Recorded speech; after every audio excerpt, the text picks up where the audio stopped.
Gloire à l'éternel notre Dieu. On va remettre la journée au Seigneur.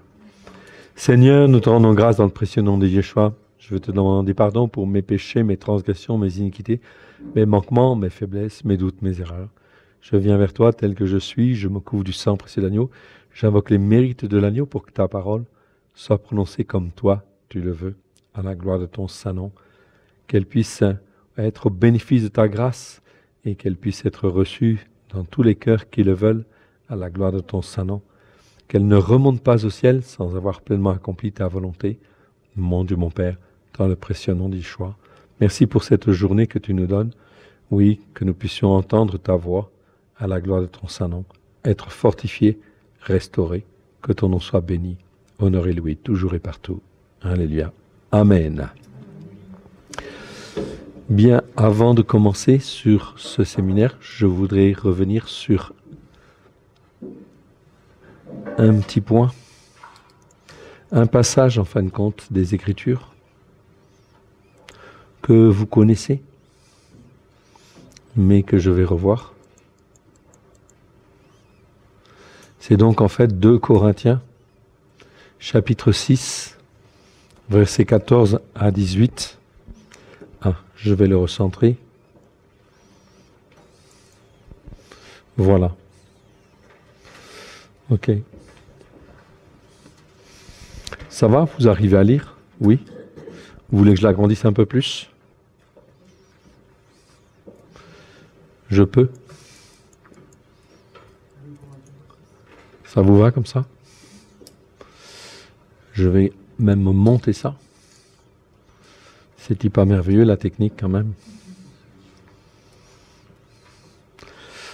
Voilà. Ok. Ah, on va le recentrer aussi.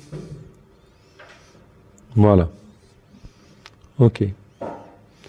Donc cette version, c'est une version corrigée. Donc 2 Corinthiens 6, verset 14 à 18. Donc c'est très important, on l'a déjà lu, on l'a déjà vu plusieurs fois. Ok, mais je voudrais en fait en faire un petit commentaire ou deux. Je l'ai eu encore ce matin. Et c'est important pour chacun de nous. Ça nous oblige en fait à sortir des systèmes, bien évidemment, et donc à se retrouver encore plus seul. Gloire à Dieu. Mais en fait, le Seigneur promet qu'il va être avec nous. Amen. Pour nous restaurer et nous fortifier. Et parfois, ça nécessite une certaine traversée du désert, où Dieu nous parle, afin de nous fortifier, nous restaurer. Et il faut se soutenir les uns les autres. Donc je vous encourage à vous visiter les uns les autres, à vous encourager, à vous fortifier, à passer un petit temps en fait ensemble. Pas tout le temps, mais de vous visiter, de vous encourager. C'est très important. Parce que les temps vont être très très très difficiles. Et non seulement ils vont être très difficiles, mais le Seigneur en fait nous façonne au travers de cela. Ce passage, en fait, nous dit ceci. Ne vous mettez pas avec les non-croyants. Ici, c'est le mot apistos, en fait, ici qui est utilisé. C'est souvent traduit par infidèle. Mais en fait, par rapport à nous et ce que nous vivons, on parle bien, en fait, des croyants et des non-croyants. Mais croyants, comment ça? Les croyants qui sont en Christ, bien sûr, mais sur les racines hébraïques de la foi. Ça, ce sont les vrais croyants, en réalité. Ceux qui ne sont pas sur les racines, en qui croient-ils? En un Christ qui n'est pas, en fin de compte, le Christ de la Torah, qui n'est pas le Christ de Dieu. Donc, ça veut dire, est-ce que ce sont en fait aussi vos frères, vos sœurs? Rien ne vous empêche de les croiser, bien sûr, de témoigner, mais c'est difficile d'être en relation plus intime, plus amicale, en fait, avec eux, parce que, en fait, ce qui est prioritaire, bien sûr, c'est en fait d'être formés nous-mêmes. Or, pour être formés nous-mêmes, c'est bien effectivement un travail qui se fait par le Saint-Esprit, bien évidemment, par la puissance du Saint-Esprit au travers de Christ, mais le Christ hébreu, évidemment. Donc ne vous mettez pas avec les non-croyants sous un joug étranger. Joug étranger. Donc, ici c'est hétérozougéo. Bon, peu importe, c'est un mot qui existe qu'une seule fois. Ça veut dire sous un joug qui est étranger. Donc ça veut dire effectivement quelque chose qui peut nous entraîner en fait ailleurs. Et ensuite, le verset nous dit, car quel rapport y a-t-il entre la justice, okay, et la transgression de la Torah? Donc ici, on est bien, en fait, c'est traduit dans nos Bibles par iniquité. Mais le mot ici, c'est bien en fait anomia. Ok? C'est bien le mot anomia que l'on a là. C'est anomia qui existe 14 fois dans 13 versets. Ce mot anomia nous parle bien de la Torah. Ok? Ça vient de nomos, N-O-M-O-S, qui veut dire Torah. A devant, ça veut dire sans Torah ou contre la Torah, ou transgresseur de la Torah. Et anomia, c'est le fait d'enseigner ou de pratiquer l'absence de la Torah ou la transgression de la Torah. C'est pour ça qu'on peut traduire ce mot-là par transgression de la Torah. Et en fait, Jean le fait comme cela. Dans 1 Jean chapitre 3, verset 4, okay, Jean utilise bien, dit le péché, c'est la transgression de la Torah. Ou qu'y a-t-il de commun entre la lumière et les ténèbres? Donc il n'y a rien de commun entre la lumière et les ténèbres. Voilà pourquoi ce en nous croyons est vraiment quelque chose, disons, de spécial et qui nous oblige à apprendre à marcher parfois un peu seul, okay, avec en plus nos difficultés, parce que nous avons tous des parcours, okay, plus ou moins douloureux ou plus douloureux que moi, en fait, en général. Et effectivement, au travers de ça, Dieu se sert de ça pour nous façonner, nous transformer. Donc ici, il n'y a rien de commun entre la lumière et les ténèbres. C'est la même chose entre la justice et la transgression de la Torah. Quel accord y a-t-il entre Christ et Bélial? Bélial, en fait, ici, ça n'existe qu'une seule fois. Okay? Ici, dans le texte de la Brit Hadasha, Bélial, c'est Satan, en réalité. Hein? C'est le démon. Donc, il n'y a rien de commun. Quel accord y a-t-il entre Christ et Bélial? Rien. Quelle part a le croyant avec le non-croyant? Donc ici, on voit bien qu'il y a bien une séparation en fait très importante. Croyant en fait ici, c'est croyant en fait en Christ Yeshua, celui qui est le Christ hébreu, qui est sur les racines. Quel rapport y a-t-il entre le temple de Dieu et les idoles? Okay? Donc ici, on a bien le mot idole. Car nous sommes le temple du Dieu vivant, comme Dieu l'a dit, j'habiterai et je marcherai au milieu d'eux. Je serai en fait Dieu pour vous dans la traduction second. Mais en réalité, le texte hébreu dit « Je serai Elohim pour eux ». C'est un petit peu différent. Si vous entendez en fait la différence, ça veut dire que je serai le Dieu de la création en fait avec vous. Et je serai en fait aussi celui qui est le Dieu de la justice. C'est celui qui rend la justice. Ok? Parce que c'est un Dieu juste et en fait il promet qu'il va restaurer et aussi rendre la justice. Je serai Elohim pour eux. Et ils seront en fin de compte mon peuple. C'est ce qui est traduit en fin de compte dans le texte de la seconde. Mais en réalité, littéralement, dans le texte hébreu, c'est ils seront un peuple pour moi. Pour dire qu'ils seront un peuple que moi, je vais façonner et qui sera à moi et rien qu'à moi. C'est pour ça que Dieu veut recaler en fait aussi les priorités pour que ce soit en fin de compte toujours Dieu, Elohim, qui soit en premier dans nos cœurs et en premier dans nos vies. C'est pourquoi sortez du milieu d'eux. Ici le texte dit sortez du milieu d'eux et je n'ai pas fait la correction, j'aurais dû le faire. C'est plutôt soyez exclus du milieu d'eux. Ici, la bonne traduction, c'est soyez exclus du milieu d'eux et séparez-vous, dit l'Éternel. Ne touchez pas à ce qui est impur. Donc impur ici, donc ça veut dire qu'effectivement, on doit apprendre ce qui est pur et ce qui est impur. D'où la nécessité de la Torah, oui bien sûr, parce qu'elle nous apprend ce qui est pur et ce qui est impur. Et le Seigneur dit, ne touchez pas à ce qui est impur et je vous accueillerai. Ok? Donc ça c'est extrêmement important. C'est un apprentissage en fait aussi. Si au cours en fin de compte de cet avancement, de cette progression spirituelle, eh bien il vous arrive de pécher, de transgresser, de toucher à des choses impures, à ce moment-là, premier réflexe à avoir, on va vers le trône de la grâce et on demande pardon à Dieu. Amen. Ok, Dieu est bon. Et en fait, il nous demande de pardonner, bien sûr, à ceux qui nous ont offensés. Et il demande, en fait, quand un des disciples demande à Yeshua, combien de fois dois-je pardonner? Que répond-il? 70 fois 7 fois. Ok? C'est-à-dire chaque fois que quelqu'un vient pour se repentir. Alors, en fin de compte, si nous avons péché ou fait des choses mal, ok, ne croyez-vous pas que Dieu est capable de pardonner 70 fois, 7 fois? Ça ne veut pas dire qu'il faut pécher, hein, je n'ai pas dit ça non plus. Ok? Mais quand on fait des erreurs, on fait des bêtises ou des choses comme ça, on demande pardon et on revient vers Dieu. Le Seigneur en fait dit ici, ok, je serai pour vous un père et vous serez pour moi des fils et des filles, dit l'Éternel Tout-Puissant. Dit l'Éternel Tout-Puissant, c'est-à-dire celui qui donne la vie. Il est capable de donner la vie, bien sûr, ok, dès lors que nous sommes encore vivants, il peut toujours donner la vie. Restaurer, fortifier, changer les choses. Amen. C'est extrêmement important. Il est El Shaddai. Il est le Tout-Puissant. Et ce qu'il veut faire de nous, il veut faire de nous, en fait, nous transformer afin que nous soyons un peuple pour lui, en fait, tout simplement. Donc, ce qui veut dire qu'en fait, on puisse devenir des fils et des filles de Ha-Elohim, du seul Dieu unique et vrai. Amen. Donc, je voulais vous ressouligner ce passage, évidemment, pour vous encourager et vous fortifier, évidemment. Ok. On va revenir, bien sûr, sur notre séminaire, donc Torah, Torah pas. Et on était arrivé, donc, au diapo 135. Celui-ci. Je vous rappelle que nous avons présenté en fait hier un voyage en Israël, donc 10 jours au mois de juin, du 18 juin au 27 juin.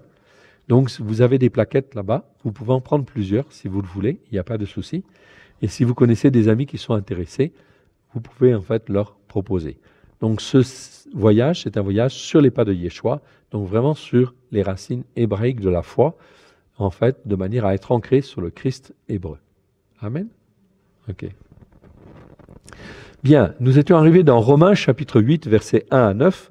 Voyons ce qui nous est dit en fait ici. Voilà, ce serait bien de mettre la petite clé. En général, ça marche mieux. Et voilà. Ok. Il y a donc maintenant, donc ici dans ce passage, on nous parle de la marche par l'esprit sur la base, bien sûr, de la Torah. Paulos, lorsqu'il parle, c'est toujours en fait en rapport avec la Torah, les prophètes et les psaumes, même si la traduction nous laisse penser autre chose. Donc je rappelle que nos traductions, telles qu'elles sont existantes au jour d'aujourd'hui, ont fait dire à Paul des choses qu'il n'a jamais dites. D'accord ? Ok ? Donc il faut vraiment faire attention aux traductions, ok, de la Brit Hadasha. Par principe, si ça vient en contradiction avec la Torah, les prophètes et les psaumes, vous pouvez vous dire, il y a certainement en fin de compte anguille sous roche. Donc il faut aller voir, il faut creuser. D'accord ? Donc nous n'avons pas de version au jour d'aujourd'hui, en fait, qui soit diffusable. Nous avons une version du Nouveau Testament sur notre machine ici.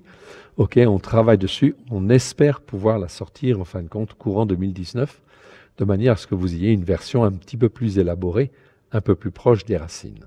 Ok ? Donc on travaille dessus. Mais bon, il faut du temps parce qu'il y a beaucoup de choses à corriger. Et en fin de compte, nous ne sommes que moi et mon épouse, et donc il nous faut du temps. Et les journées n'ont que 24 heures. Okay. Donc il n'y a donc maintenant aucune sentence de condamnation pour ceux qui sont en Christ Yeshua. Donc ça, c'est important de bien comprendre ça. Aucune sentence de condamnation pour ceux qui sont en Christ Yeshua, car Christ Yeshua a tout accompli afin que nous puissions être formés, façonnés, donc instruits, et transformés par la puissance du Saint-Esprit pour que nous puissions devenir un peuple pour Dieu, des fils et des filles de Ha-Elohim. Bien sûr, cela prend en fin de compte forcément et nécessairement du temps, oui bien sûr. Ok, 2 ans, 3 ans, 5 ans, 10 ans, 15 ans, 20 ans, mais généralement c'est plutôt en fin de compte au moins une dizaine d'années. Si vous regardez les hommes de Dieu dans les Écritures, ok, vous n'en avez aucun qui est responsable au bout de 2 ans, 3 ans, 5 ans ou 7 ans. Ils ont plutôt 10 ans ou 12 ans ou 17 ans, des choses comme ça, de formation. Ok ? Et en fait, en passant par tout un certain nombre d'épreuves qui ne sont pas faciles, hein, ok ? Qui sont même parfois extrêmement difficiles et qui ont le but en fait de tirer la foi vers le haut et de détruire les forteresses que nous avions en fait avant. Abraham, même chose. Ok. Dieu lui parle, il a 75 ans, ok, pour la première fois, mais il a marché avec Dieu en fait avant. Il marchait, il croyait dans le seul Dieu unique et vrai.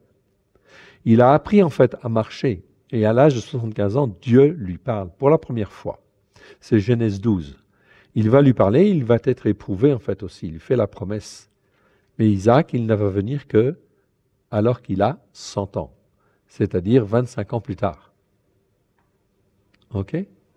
Et en fait, Dieu travaille encore Abraham. Il travaille en fait Abraham, etc. Et cela continue bien sûr. Okay? Donc il y a toujours des degrés en fait de formation. Tout dépend de ce que Dieu veut faire avec nous. Et lorsque Abraham a 137 ans, Dieu lui dit, offre-moi ton fils. Ok? Ton unique. Ok? Il a 137 ans à ce moment-là. Donc ça veut dire qu'il a été travaillé pendant très longtemps et il est attaché en fait à Dieu. Attaché à Dieu et il reste attaché en fait à Dieu. Ce que Dieu veut faire, c'est bien sûr que l'on apprenne à être attaché à lui et toujours en restant attaché à lui, d'être attaché à lui et de rester en permanence attaché à lui. Tant que nous ne sommes pas dans cette situation-là, le Seigneur nous travaille et nous façonne jusqu'au degré en fait où il veut nous amener. Ok, c'est pas le même pour tout le monde, évidemment. Donc ici, qui sont en Christ Yeshua, qui marchent non selon la chair, mais selon l'esprit. Ceci est en gras, tout simplement parce que ça existe dans le texte grec du XVIIe siècle, mais cela n'existe pas dans nos traductions, en fait, ici. Or, c'est important, qui marchent non selon la chair, mais selon l'esprit. Donc il faut apprendre à marcher selon l'esprit et à apprendre, en fait, ce que c'est que marcher par la chair. Bien sûr, nous sommes toujours dans un corps physique, c'est une chair, bien évidemment. Okay. Et en fait, cette chair, elle nous paralyse ou elle nous handicape, effectivement. Okay. C'est effectivement très important de bien comprendre cela et de comprendre que Paulos avait ce même problème, bien évidemment, comme tout le monde a le même problème. En effet, la loi de l'esprit, on pourrait en fait ici mettre Torah, évidemment, mais c'est plus compliqué parce que tout le monde ne comprend pas ici le mot Torah. Donc, on peut laisser le mot loi. Dans certains versets, certains chapitres de Romains, c'est difficile de mettre le mot Torah à la place du mot nomos. Le mot nomos, ça veut dire loi ou Torah. Ok, si je comprends en fin de compte la Torah du péché, la Torah de l'esprit, ok, je peux mettre Torah. Parce qu'ici, en fait, le mot Torah, c'est quoi? C'est l'enseignement que Dieu donne à propos de la marche par l'esprit, à propos du péché, etc. Comme ici, la loi du péché. En effet, la loi de l'esprit de vie en Christ, Yeshua, m'a affranchi de la loi du péché, c'est-à-dire de la condamnation du péché, en fait. Ici, c'était bien ça qu'en fait qu'il faut comprendre. M'a affranchi de la loi du péché et de la mort. C'est-à-dire que je ne suis plus assujetti, en fait, à la condamnation effectivement. Mais la Torah, elle est bonne parce qu'elle m'enseigne ce qui est péché, transgression et iniquité. Donc c'est très important de comprendre ça. On pourrait, pour ceux qui le comprennent, dire « m'a affranchi de la Torah du péché ». C'est tout à fait juste et tout à fait biblique. Pourquoi? Parce que dans la Torah, on parle justement de la Torah du péché. La Torah, en fin de compte, de l'adultère, la Torah de ceci, la Torah de cela, ce sont les enseignements de Dieu sur tel sujet ou tel autre sujet. Car le mot Torah, encore une fois, c'est pas tout à fait juste de le traduire par loi, mais c'est l'enseignement plutôt. Ok, amartia, c'est péché, très bien, et thanatos en grec, c'est en fait la mort. Car chose impossible à la Torah, parce que la chair la rendait sans force, okay, Dieu a condamné le péché dans la chair en envoyant à cause du péché son propre Fils dans une chair semblable à celle du péché. Donc il a été fait homme, okay, et il a été condamné à notre place, pour que justement, en fin de compte, il y ait, en fait, la justice soit rendue et que quelqu'un paye. Le sang de Yeshua a coulé afin effectivement de nous laver de tous les péchés, toutes les transgressions, toutes les iniquités qui sont inscrites dans la Torah. Donc tout ce qui est inscrit dans la Torah, Ok, Yeshua l'a accompli à la croix, a accompli toutes les, comment dire, a tout accompli pour que les conséquences, en fait, de la Torah, du péché, de la transgression des iniquités, ne puissent plus avoir de l'effet sur nous. Et qu'on puisse ainsi s'attacher à Dieu, rien qu'à Dieu.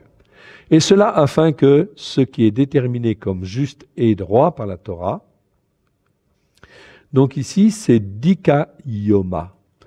Okay. C'est mieux en fin de compte ici de traduire comme cela plutôt que par justice. Car en fait ici ce mot dikayoma ne veut pas dire justice. Mais plutôt ce qui fait force de loi, ce qui a été établi comme juste et droit, ce qui est ordonné par la Torah. Donc ici, en fait, Christ, il a payé, et cela afin que ce qui est considéré comme juste, déterminé comme juste et droit dans la Torah, soit accompli en nous. Donc vous voyez qu'on ne dit pas en fait que la Torah est annulée, on dit que ce qui est juste dans la Torah puisse être une réalité en nous, qui marchons non selon la chair, mais selon l'esprit. Donc là, on voit une dimension en fait autre qui est très importante. Luc chapitre 1, verset 6. Tous deux étaient justes, dikaios, devant Dieu, observant d'une manière irréprochable. Okay, donc ces mots-là ont une relation en fait aussi. Dikaioma, okay, c'est la même racine que dikaios. On peut parler en fin de compte ici que ça nous amène à des choses justes, oui, mais ce n'est pas la justice. C'est pour être conforme à la justice, on est d'accord.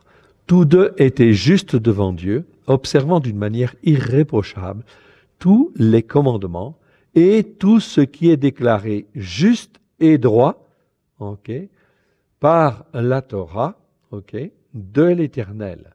Ici, ce mot, en fait, dikayoma, a été traduit par ordonnance. Ici, il est traduit par justice. Ici, il est traduit par ordonnance. Non. C'est en fait, ils sont justes par rapport à tout ce qui est déclaré comme juste et droit par la Torah. Donc, ce qui est très important, c'est que je vois que la Torah, elle est très utile. Elle me dit ce qui est péché, transgression, iniquité. C'est pour que j'apprenne à le mettre de côté. Christ, Yeshua, a tout payé pour me laver, en fin de compte, de ceci. Et la Torah détermine tout ce qui est juste et droit devant Dieu.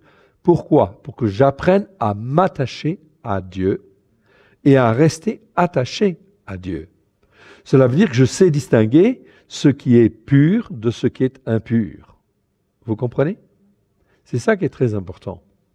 Donc tout est dans la Torah. C'est pour ça que la Torah, en fin de compte, elle a été donnée par écrit plus tard, mais avant, elle était enseignée en fait par oral. Okay? Comment Noé, en fait, savait-il faire rentrer dans l'arche les animaux purs et les animaux impurs? Il savait faire la distinction. Pourtant, il n'avait pas la Torah écrite.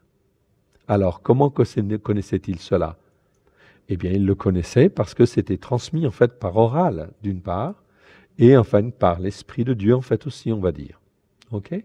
Mais c'était transmis de génération en génération. C'est pour ça que, en fait, depuis Adam, il y avait la connaissance de ce qui est pur et impur dans le Jardin d'Éden. Vous êtes d'accord? Et donc, c'était transmis aussi à certaines personnes, de génération en génération. Tout le monde n'écoutait pas, mais on sait que Enoch, il marchait avec Elohim. Tous les hommes qui marchaient avec Elohim, cela veut dire qu'ils avaient une connaissance de ce qui est pur et de ce qui est impur. Ok? Ils marchaient avec le seul Dieu unique et vrai. C'est pareil avec Noé. Noé, il marchait avec Elohim. Il priait en fait avec Elohim. Donc cela veut dire qu'il distinguait en fait ce qui est bien et ce qui est mal, et la notion de pur et la notion d'impur. Du reste, avec les animaux, on voit bien qu'il savait faire la distinction. Et c'est exactement cela que Dieu veut nous apprendre. C'est qu'au travers de cette Torah qu'il veut déverser dans nos cœurs, c'est de nous apprendre ce qui est pur et de ce qui est impur. C'est pour ça qu'il nous donne aussi, petit à petit, de manger en fin de compte conformément à la parole, parce que physiquement, il y a toujours une relation entre le physique et le spirituel. Dans la pensée gréco-romaine, il y a le matériel, il y a le spirituel. D'un côté le matériel, d'un autre côté le spirituel. Les deux choses sont séparées. Dans la pensée hébraïque, C'est pas séparé. Le matériel, il est dans le spirituel. C'est la partie visible du spirituel.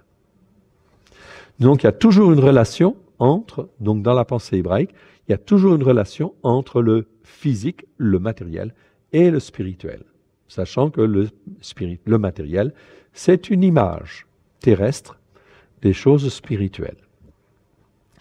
Donc la Torah fut accomplie en nous. Ici, on voit bien en fait ici que la Torah fut accomplie, c'est-à-dire elle est travaillée. Voilà pourquoi en fait au départ, dans Acte 15, en fait il est recommandé aux croyants qui viennent à Yeshua au premier temps de s'abstenir de viande sacrifiée aux idoles, de débauche, d'animaux étouffés et de sang. C'est un préambule. Après, les gens effectivement vont pouvoir écouter la Torah dans les synagogues et être enseignés petit à petit afin que la Torah, au travers de Christ et la puissance du Saint-Esprit, puisse être accomplie en nous.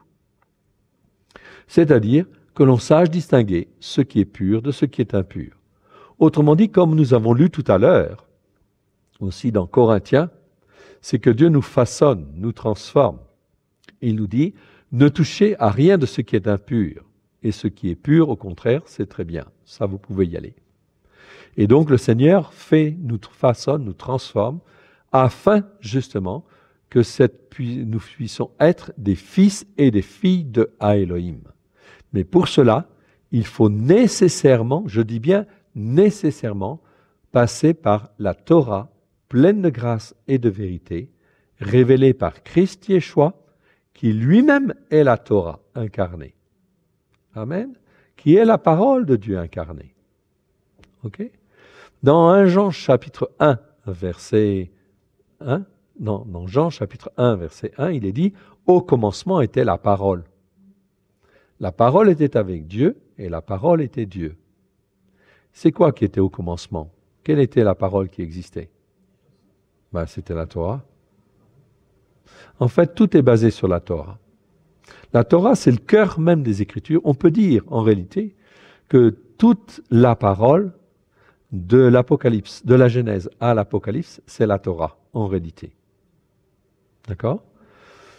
Ou la Torah accomplie, si vous voulez. Mais au départ, ça commence avec les 5 premiers livres, ok, qui sont donnés par écrit sur le mont Sinaï, mais elle existait avant la Torah. Ok? Elle était enseignée, mais par oral. C'est la parole qui vient de Dieu. Et elle était enseignée par écrit, ok, et elle a été donnée, en fin de compte, au départ, à Israël, mais pour qu'elle soit diffusée parmi toutes les nations. Donc, et ensuite, de ces 5 livres, eh bien, les rois, ils ont, en fin de compte, vécu d'après, effectivement, cette Torah. Les psaumes, ils ramènent, en fait, à la Torah. On parle de la Torah dans les psaumes, évidemment. Ok?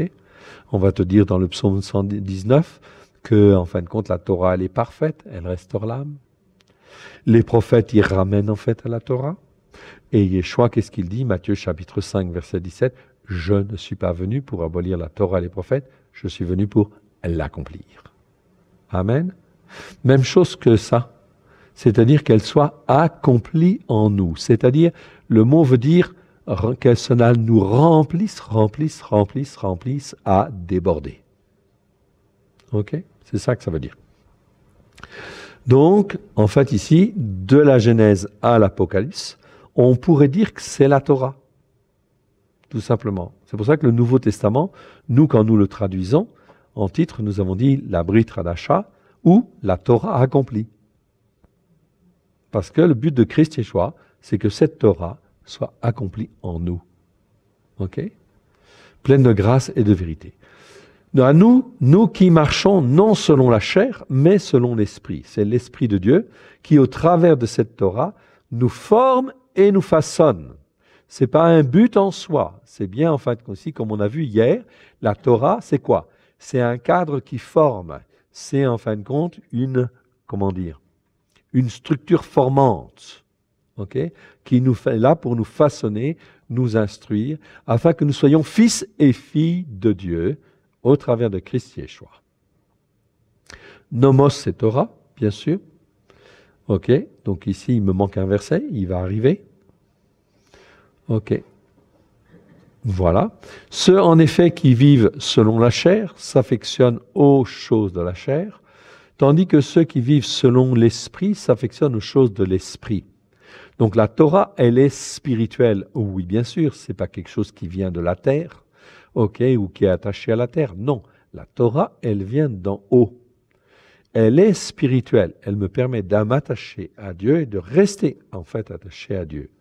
Si j'affectionne cela, c'est-à-dire si je m'attache à ces choses-là. Le mot en fait ici, l'affection de la chair, c'est la mort, tandis que l'affection de l'esprit, c'est la vie et le shalom, la paix.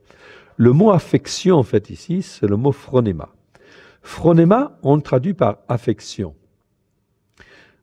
parce qu'on ne sait pas trop comment le traduire, ce mot-là. En fait, c'est la tendance intérieure, c'est l'attachement que l'on a à l'intérieur, l'inclinaison intérieure du cœur. Donc je peux le traduire par l'affection, parce que c'est l'affection, ça traduit une petite attirance, ok, ou une attirance certaine. Donc ici, mais on parle bien d'une inclinaison intérieure du cœur. Alors on le traduit comme on veut, mais ici, en fin de compte, on te parle de l'inclinaison intérieure de ton cœur, ok. S'il est attaché aux choses de la chair, cela va entraîner quoi? La mort. Tandis que si l'inclinaison de ton cœur, elle est de s'attacher en fait à l'esprit, ok, et de s'attacher au travers de la Torah par l'esprit, etc., cela va donner quoi? La vie et le shalom. C'est-à-dire une paix pleine entière de Dieu, une paix tellement souveraine que rien sur la terre ne va avoir le même éclat. C'est-à-dire que cela va te remplir en fait d'une paix, d'une guérison intérieure et en fait d'une délivrance intérieure telle que tu es attaché à Dieu et que le reste n'a plus d'importance. Amen. C'est très important. Donc on est bien là en fait ici dans une tendance en fait du cœur, ici une tendance intérieure, ok, vers la chair ou vers l'esprit. Je laisse l'Esprit de Dieu agir et l'Esprit de Dieu, il prend de ce qui est à Yeshua et il le met dans nos cœurs. Et Yeshua, il a quoi dans son cœur? Il a la Torah. Ok? C'est écrit, hein? Psaume 40. Voilà. Psaume 40, verset 8-9. Yeshua, donc ici, donc c'est un psaume de David, mais c'est un verset qui est repris par Yeshua. Donc c'est inspiré par le Saint-Esprit. Alors je dis, voici je viens avec le rouleau du livre écrit pour moi. Je veux faire ta volonté, mon Dieu, et j'ai ta Torah au fond de mon cœur. Alors si Yeshua il a la Torah au fond de son cœur, ok, et que par la puissance du Saint-Esprit, je dois être transformé à l'image de Yeshua, je n'ai plus qu'une seule chose à dire. Seigneur mon Dieu, je te demande pardon. Parce que j'ai été élevé dans des croyances et des doctrines erronées. Mais si Christ Yeshua a la Torah dans le cœur, Seigneur mon Dieu, j'ouvre largement les portes dans mon cœur, afin que par la puissance de ton Saint-Esprit, tu puisses écrire ta Torah dans mon cœur, afin que je sois transformé à l'image de Yeshua, à la gloire de ton Saint-Nom. Conformément aussi à Jérémie 31, verset 33, où Dieu dit « Je ferai une alliance nouvelle ». Et cette alliance nouvelle, elle consiste en quoi? À écrire en fait la Torah dans nos cœurs. C'est conforme. Ok. Donc voilà pourquoi ici, cette affection ici, ou cette inclinaison en fait intérieure du cœur, elle doit effectivement pencher vers Dieu et dire oui et amen Seigneur à ton plan de salut. Tu veux me transformer pour faire de moi un peuple pour toi. Je veux te dire oui et amen Seigneur à ton plan et j'ouvre les portes de mon cœur afin que tu écrives cette Torah. Ce n'est pas un homme qui va écrire cette Torah dans le cœur. On peut donner des explications, essayer d'aider, mais il n'y a que Dieu qui, par la puissance de son Saint-Esprit, peut écrire la Torah dans ton cœur et en fait en donner vraiment la révélation pour toi, te former, te façonner, parce que la Torah, c'est une structure formante à l'intérieur de toi, qui te forme et qui te façonne pour que tu deviennes un fils ou une fille de Dieu. Amen. Qu'est-ce que nous sommes, nous? Rien. Ok? Nous sommes simplement là pour montrer que c'est comme ça qu'il faut faire. Et le meilleur formateur, eh ben, c'est le Saint-Esprit, hein, évidemment. Car l'affection de la chair, ici, l'affection, c'est bien le même mot, phronéma. C'est un mot très rare, hein, phronéma, ça n'existe que 4 fois dans 3 versets, et essentiellement, voire exclusivement, dans le chapitre 8 de Romains. Ok, ce mot-là existe 4 fois, 2 fois dans ce verset-là, 6, le verset 7 et le verset 27. Donc ce mot-là n'existe que dans le chapitre de Romains, chapitre 8. L'affection ici, c'est-à-dire cette tendance en fait que tu as dans le cœur, ok, eh bien en fin de compte, si elle va vers la chair, c'est aux choses, disons, de la terre, eh bien finalement aujourd'hui, même si elle est indifférence vis-à-vis de Dieu, ok, si elle n'est pas contre Dieu pour le moment, ok, elle va devenir haine contre Dieu. C'est pas inimitié. Inimitié, c'est pas effectivement la bonne traduction. C'est le mot ektra. Ektra, en fait, ici, ça nous parle, en fait, ici, Alexandre 1850, Chassan 1882, Bailly 1901, parle d'abord de haine, puis ensuite d'inimitié. Mais d'inimitié au sens, en fait, de rejet. Hein. C'est pas l'amitié, c'est pas l'amour, non. Mais c'est la haine. Donc ici, l'indifférence vis-à-vis de Dieu, c'est si je ne connais pas Dieu et que je ne veux pas connaître Dieu, mais que je n'ai pas de haine au jour d'aujourd'hui, eh bien cette inimitié en fait, ou cet état, cette tendance en fait ici, va systématiquement conduire au bout d'un certain temps à la haine contre Dieu, à la haine contre la Torah et à la haine contre Dieu. Donc on peut bien dire en fait ici des sentiments vraiment méchants contre Dieu. Et cela se forme petit à petit, en fait, ici, dans nos cœurs, dès lors qu'on ne s'attache pas, en fait, à Dieu. C'est pour ça que plus on avance dans les temps, il est écrit dans Malachie, ok, et l'on verra de nouveau la différence entre celui qui sert Dieu et celui qui ne le sert pas. Et ces différences-là, vous allez le voir de plus en plus. Déjà, vous commencez à le voir, ok, parce que vous avez des gens qui sont en fait pour Dieu ou contre Dieu, ou qui sont pour la Torah ou contre la Torah. La Torah, c'est un élément essentiel. Ok ? Donc, si les gens ne veulent pas venir sur les racines hébraïques de la foi, au départ, ils peuvent avoir une réaction ok, contre, de rejet, mais si cette réaction de rejet ou d'indifférence persiste, cela se traduit par de la haine. Haine contre le juif, haine contre le peuple d'Israël, et haine contre Dieu. Tout cela est lié. Et ensuite, haine contre Elohim, qui est le seul Dieu unique et vrai. Parce qu'elle ne se soumet pas à la Torah.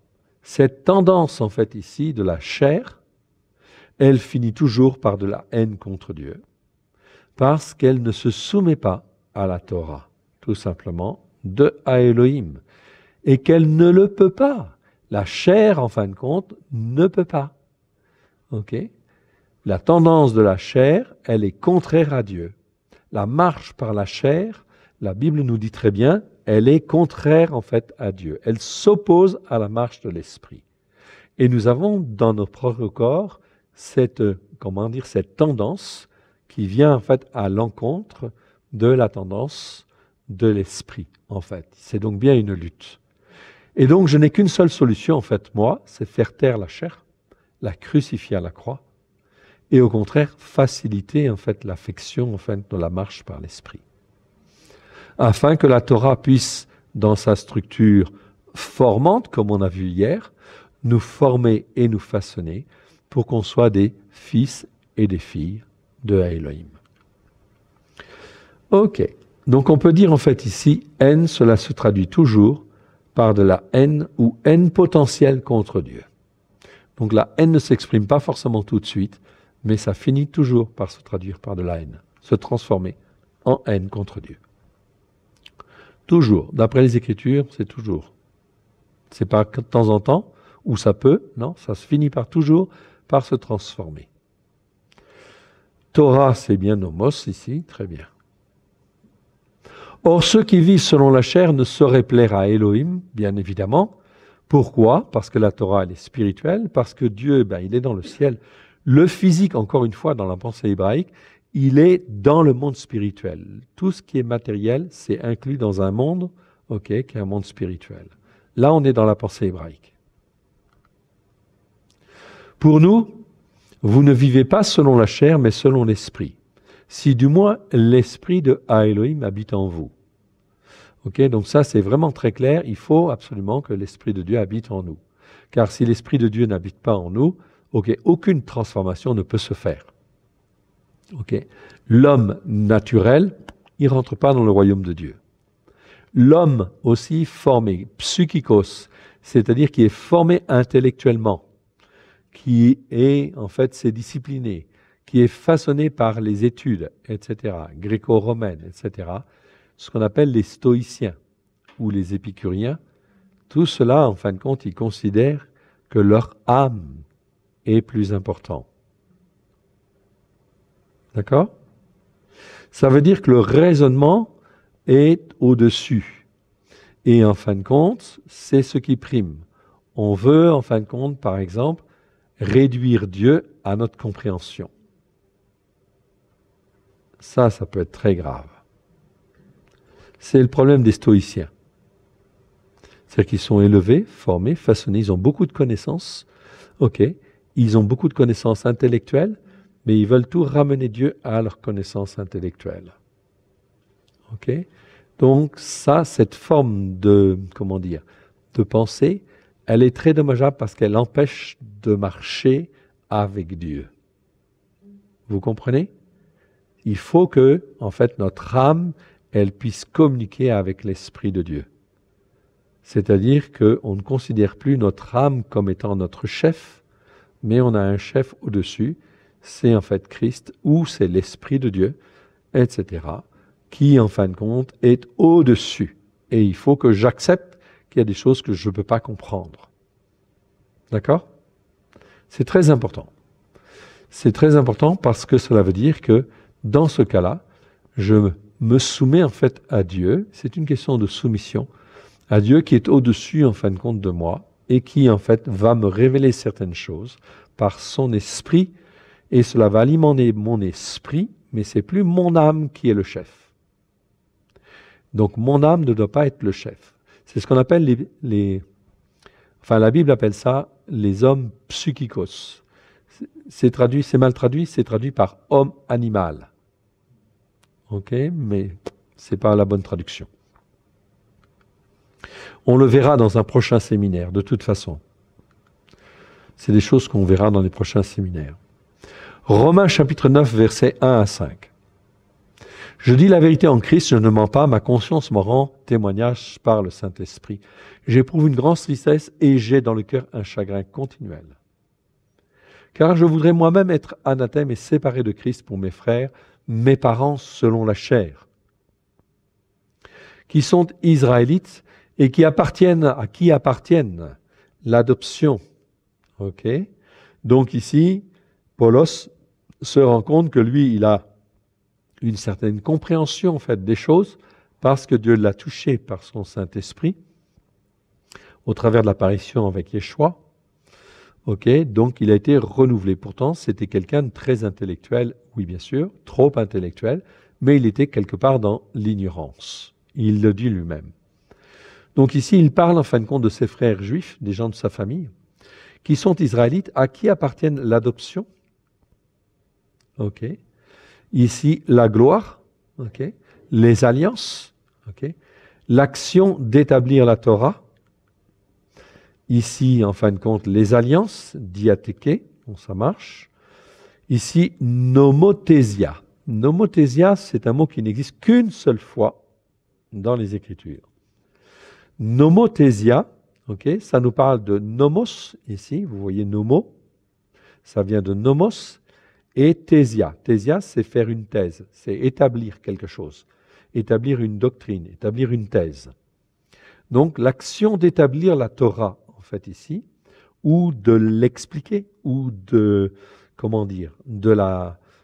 l'établir pour qu'elle soit compréhensible, Okay. Donc ici, c'est nomothésia, action de donner, de concevoir ou d'établir les lois de la Torah, et non la loi elle-même, car ce n'est pas que le mot Torah, en fait, ici.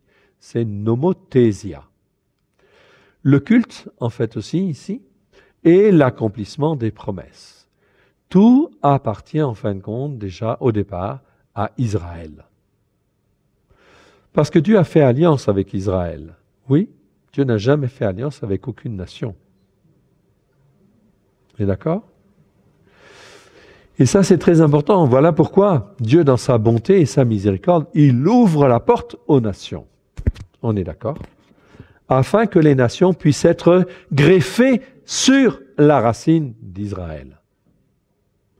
Et puissent être au bénéfice, bien sûr, en fin de compte aussi, de ce qui est donné, en fait, aux Juifs ou à Israël, à l'Israël spirituel, à qui, en fin de compte, bien sûr, en fait, ont toutes ces choses dans la révélation de Christ. Israël a tout cela, bien sûr, mais n'en a pas, en fait, forcément toute la révélation au travers de Christ. C'est clair, on voit l'exemple avec Paulos. Paulos, il était bien sûr d'Israël, mais il ne voyait pas certaines choses parce que c'est au travers de Christ que tout est révélé et en fin de compte dans la dimension que Dieu veut. On est d'accord. Ici, l'accomplissement de la promesse aussi, ce n'est pas la promesse tout court. Okay. La tréia, c'est le culte, le service ou l'adoration de Dieu. Et ici, c'est epagelia. C'est en fait pas simplement la promesse, c'est l'accomplissement de la promesse. C'est-à-dire, en fait ici, la promesse c'est une chose, ok, c'est ce que Dieu donne en fait à Abraham, mais au travers de Christ, qu'est-ce que nous avons? Nous avons l'accomplissement de la promesse faite à Abraham. Donc ça veut dire que cet accomplissement, cela prend un certain temps, en fait aussi, pour que ce soit bien assimilé et accompli en fait en nous. Il y a bien une notion ici d'accomplissement, ici, de la promesse.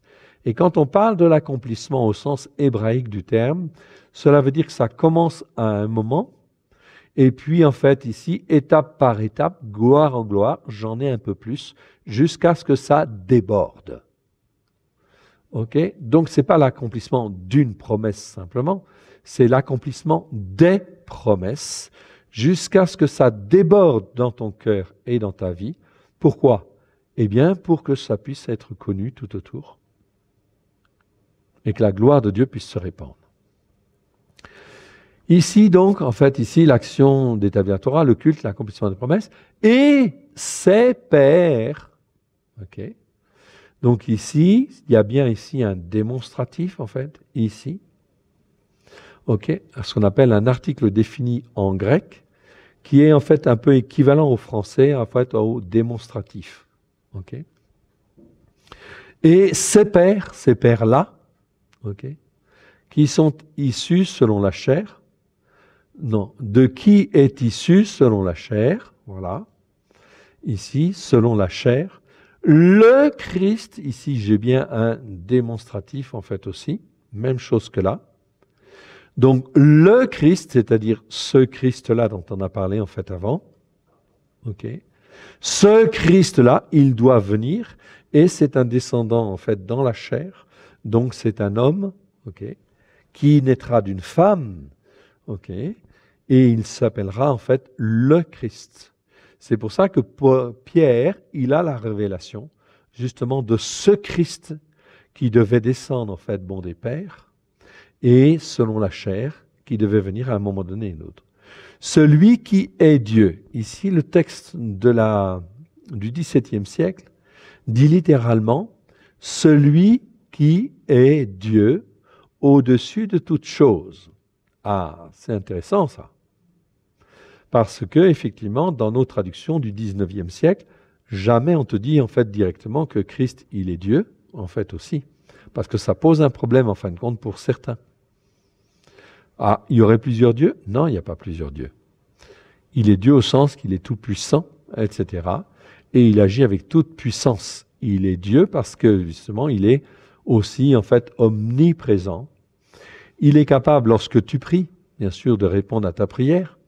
Mais si un frère et une sœur à un autre endroit prient, il ne va pas dire, en fin de compte, attends, je suis occupé avec un tel, je te prends en fait après. Non, il est Dieu, il est capable d'entendre tout le monde.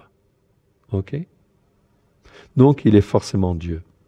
C'est comme c'est écrit dans Jean, Jean le répète, au commencement était la parole, et la parole était avec Dieu, et la parole était Dieu. On est d'accord? Oui. Parce que dans la pensée hébraïque, ça ne pose pas de problème que l'on dise que en fait Christ c'est Dieu. Dans la pensée gréco-romaine, ça pose un problème. Parce que dans la pensée gréco-romaine, ça veut dire quoi? Il y a plusieurs dieux. Donc là, effectivement, on n'est pas dans la pensée hébraïque. Ici, on est dans la pensée hébraïque, donc on peut dire que Christ, il est Dieu, au-dessus de toute chose. Oui. Pourquoi? Parce qu'il a reçu tout pouvoir dans le ciel et sur la terre. Ok. Et qui est béni éternellement, etc. Ok. Donc ça, c'est une traduction littérale du texte reçu pour bien appuyer, en fin de compte, ici, sur certains mots. Ok. NPM. Ok. Ok, donc ça c'est les grammaires. Romains chapitre 9, versets 30 à 33 nous dit ceci. Que dirons-nous donc? Les nations qui ne cherchaient pas la justice ont obtenu la justice qui vient de la foi. Donc ici, ethnos, c'est bien en fin de compte, c'est pas les païens, c'est bien les nations. Les nations qui ne cherchaient pas en fait la justice, dikaiosun, en fait ici, en grec, il n'y a qu'un seul mot pour dire le mot justice. Donc là, effectivement, je vais retrouver toujours le même mot. Donc, ont obtenu la justice, dikaiosun, la justice qui vient de la foi. Ok? En hébreu, on n'aurait pas utilisé le même mot, en fait, ici. On aurait utilisé, en fait, ici, tzedaka. Ok. Tandis qu'Israël, qui cherchait une Torah de justice, donc Israël, cherchait à se justifier par la Torah. Ok? Non, on n'est pas justifié par la Torah, on est justifié par la foi, toujours. C'est ce que, en fait, Abraham a exprimé. Il a été justifié par la foi, et non pas parce qu'il écoutait la Torah. Donc, une Torah de justice, mais Israël, d'une manière générale, a cru qu'en écoutant et en mettant en pratique la Torah, cela suffisait, en fin de compte, pour, en fait, répondre à la justice, en fait, de Dieu. Non, c'est impossible. Donc, résultat des courses, ils se sont plantés dans l'interprétation. Compte tenu qu'ils pensaient qu'au travers de la Torah, on pouvait devenir juste, etc., ou atteindre la justice de Dieu, non, c'est impossible. Eh bien, en réalité, les pharisiens, qu'est-ce qu'ils ont fait? Ils ont rajouté d'autres commandements pour être sûrs, en fin de compte, de respecter, en fait, la Torah. C'est-à-dire qu'ils ont essayé de faire par leur propre raisonnement, leur propre logique. Ils ont développé d'autres commandements pour préserver cette Torah et éviter, bien sûr, que cette Torah soit remise en cause. Mais ils ont tellement rajouté de commandements que les personnes, les croyants, ils passent plus de temps, en fin de compte, à écouter tous ces commandements d'hommes. C'est pour ça qu'Yeshua va dire, vous êtes des hypocrites, car par tous les commandements que vous avez rajoutés, vous tuez la Torah, le but de la Torah. Vous n'allez pas à l'essentiel. Qui cherchait une Torah de justice n'est pas parvenu à cette Torah de justice. Non, la Torah ne peut pas, en fait, simplement, sans passer par Christ et le Saint-Esprit, ne peut pas me rendre juste, c'est impossible. Il faut que j'apprenne à marcher par la foi. Nomos, c'est bien le mot Torah. Très bien. Ok. Pourquoi? Parce qu'Israël l'a cherché non par la foi, voilà, mais comme provenant en fait des œuvres de la Torah. Donc là, on t'explique bien que ce n'est pas, en fait, tu ne peux pas être justifié par les œuvres de la Torah. Ça ne veut pas dire qu'il ne faut pas faire les œuvres de la Torah. Ça veut dire que tu ne peux pas être justifié. Tu peux être justifié que par la foi. Ils se sont heurtés à ce qu'on appelle ici une pierre d'achoppement. Autrement dit, ils se sont plantés dans l'interprétation. Ici. Ok? Donc, ergon, c'est bien les œuvres. Ok? O, c'est bien déterminatif. Lithos, c'est bien une pierre. Et pierre, en fin de compte, ici, proskoma, qui fait chuter. Ce qui fait trébucher une âme, ce pourquoi elle est attirée par le péché. Ok? C'est ça une pierre d'achoppement. Ok? donc qui fait trébucher une âme.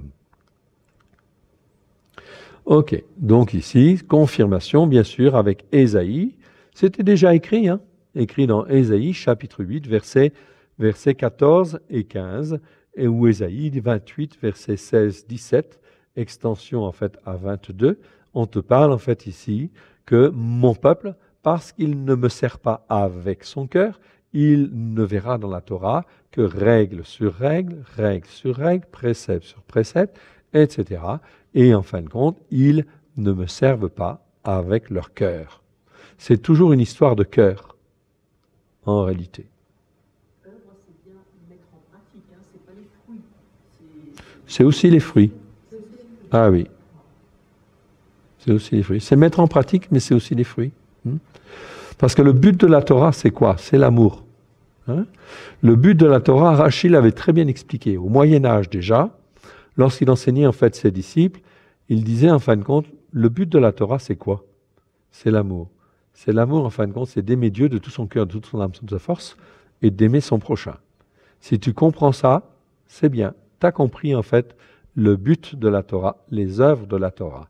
Les œuvres de la Torah, ou le fruit de la Torah, ou la pratique de toute la Torah, des fêtes de l'Éternel, de tout ce qui est en fait apprendre à manger cachère, tout ça, toutes ces choses-là. Ok, toute cette pratique-là, en fait, ne vise qu'à une seule chose, c'est à s'attacher à Dieu, à rester attaché à Dieu, pour que la relation avec Dieu soit parfaite et que, en fin de compte, tu puisses aimer ton prochain comme toi-même. C'est le but de la Torah. C'est les œuvres de la Torah, c'est les œuvres réelles de la Torah.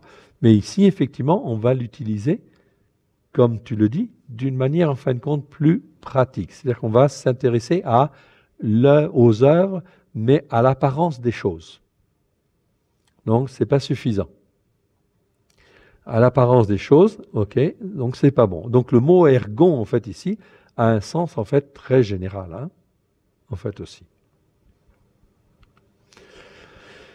Pétra, c'est bien, en fait, ici. Selon qu'il est écrit, voici, je mets en Sion, ok, une pierre. Pierre, ici, c'est Pétra. Non, c'est lithos, pardon. Lithos, une pierre d'achoppement, comme ici, pierre d'achoppement, et un rocher, en fait, ici. Donc, c'est quelque chose de plus costaud. Ok, c'est Pétra, en fait, ici. C'est un roc. D'occasion de chute, en fait, ici. Donc là, le mot, c'est scandalon. Donc, c'est plutôt que scandale. Ce scandale, on ne comprend pas forcément ce que ça veut dire. Ok, c'est en fait scandale ou occasion de chute. Donc la plupart du temps, c'est plutôt une occasion de chute. Donc il se heurte à une pierre, donc il tombe, il chute. Ok, mais là, en fin de compte, c'est carrément un rocher. Donc c'est un rocher, en fin de compte, c'est quelque chose de plus costaud.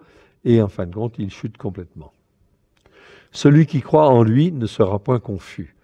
Mais je mets en fait un rocher, une pierre d'achoppement, et un rocher d'occasion de chute. Celui qui croit en lui ne sera point confus. Donc on parle bien en fait ici, celui qui croit en lui. En qui? Dans le Christ en fait de Dieu, qui était là depuis le commencement en fait ici. Ok. Donc c'est une marche par la foi. Donc c'est pour ça que les hommes de Dieu, Abraham, Isaac, Jacob, croyaient en Dieu, la parole de Dieu, l'Esprit de Dieu. Celui qui s'appelait la parole de Dieu, c'était en fait le Christ de Dieu. Celui qui amène le salut. Amen. On va donc faire une petite pause.